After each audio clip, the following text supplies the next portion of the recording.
जो फैज़ साहब का पैगाम है वो जब नौजवानों तक पहुंच जाता है तो हम समझते हैं कि बहुत बड़ी कामयाबी हो गई, क्योंकि नौजवानों का जुड़ना, मिलना, कनेक्ट होना और ये पैगाम आगे तक जाना अगली जनरेशन तक बहुत ज़रूरी है। तो हमारे पास एक यंग कॉमरेड हैं. He is going to speak about the challenging times, especially about fascism. So I'm going to invite a young comrade, Dharat Maan. Please, Dharat Maan, come to the stage. Thank you.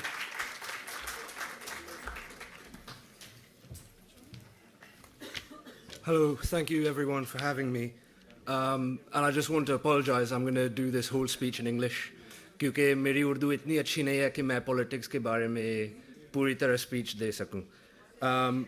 Or I'm cognizant of the fact that we've been sitting here for a long time, so I'll try and keep this quite short, but it's just some important stuff that South Asian comrades of queer communities have been organizing in London over the last few months, so I just wanted to share that. And over the last few hours, we've seen how Faiz has always been a patron saint for those with radical views in the subcontinent and in the diaspora. There's a writer, Amir Mufti, he says that the greatest influence on the poet was partition, and separation is an ever-present motif in his writings, such as Blackout. And it's difficult to avoid the parallel between the separation of the persona and the beloved and the separation in the divided subcontinent. So insofar as this, Faiz struck right at the heart of fascism, the colonial violence and the continuing traumas of partition, and his portrayal of borders and partition and separation is especially poignant now when we're seeing the hyper-militarization of European borders, the jingoism in occupied Palestine, the subcontinent, in the Philippines and in America. And siblings in the subcontinent have been to war in 48, 65, 99, and earlier this year. And it's all as a direct result of the communalism that has been born out of colonialism, of fascist colonial rule. So it becomes difficult for people in the diaspora like me and you guys who live here sometimes to engage with each other, to think, what side of the border are you from? It has become dangerous in the past. We saw it in Leicester just a few years ago. But that's also why it's so important for us to be at events like this, celebrating a poet who championed internationalism and rejected communal conflict in favor of conflict with capital and imperialism.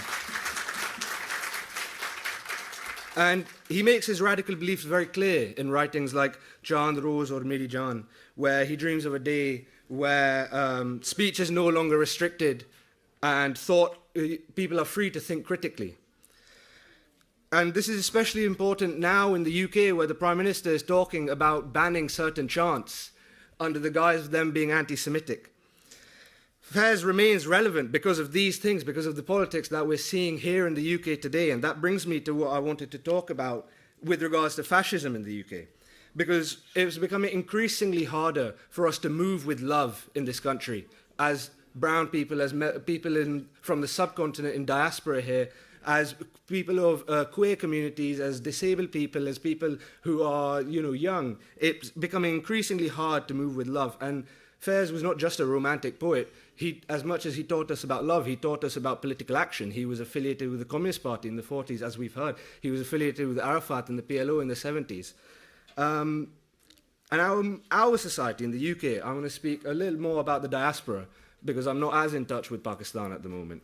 But our diaspora community is facing nothing short of fascist violence, intimidation, and rhetoric. Yes. Our world and society, the society here is ready to see transgender people disappear. The world has been ready to see Palestinians, Sudanese, Congolese disappear.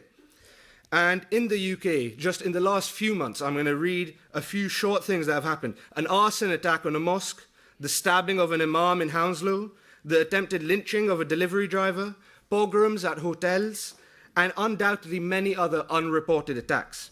And it's therefore become clear that the far right are interested in making life impossible here for people like us.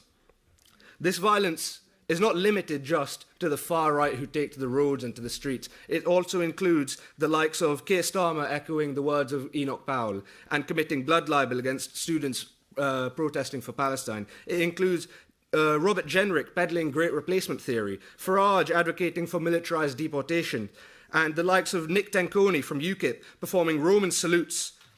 But this violence is also nothing new to us in the diaspora here. Those who have been here a while, a bit longer than me perhaps, will have experienced the same kind of violence back in the 70s, with the murders of Gurdeep Singh Chagar, Altab Ali, Blair Peach, Stephen Lawrence, Ian Tomlinson, Mark Duggan, and Sarah Everard, all of whom were murdered at the hands of either state or fascist forces. So our forebears experienced this violence. Some people in this room may have lived through this violence. What did they do? What did they understand from radicals like Faiz? They band together. They organized and they fought. The Southall Youth Movement, the British Black Panthers, other local community groups, they studied and they trained, they organized and they fought against the National Front, against the British Union of Fascists, state forces. And with tremendous effort, courage and will, they exposed the racism inherent in our patriarchal capitalist society. With tremendous solidarity and persistence, they held down our community spaces, our masjids, our temples and our gurdwaras. So it's very clear to us now, when we look at our radical ancestors like Faiz and all the members of the Southall Youth Movement, etc., it's very clear what our task is now. We must resist, we must fight, because that's the only way we will be able to live and love.